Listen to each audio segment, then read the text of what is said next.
j'ai fait une théorie et j'ai l'impression que les femmes n'assument pas qu'elles sont beaucoup plus attirées par des hommes qui ont un body count élevé que des femmes qui ont, que des hommes qui ont un body count. Oui, elle ne l'assume pas, mais c'est flagrant.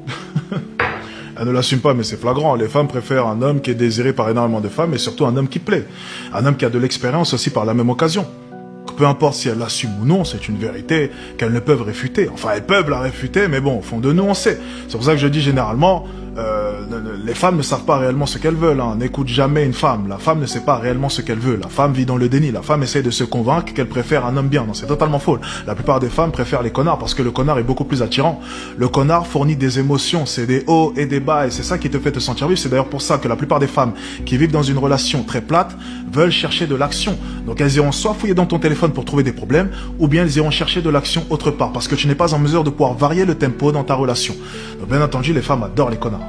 Par contre, aux alentours des 28-29 ans, plus l'âge avance, plus elles rechercheront de la stabilité. Donc là, c'est totalement différent ensuite. Elles iront vers des hommes bien. Donc au final, le mec bien récupérera, du coup, les restes. Et le connard aura bien épuisé ça pendant des années.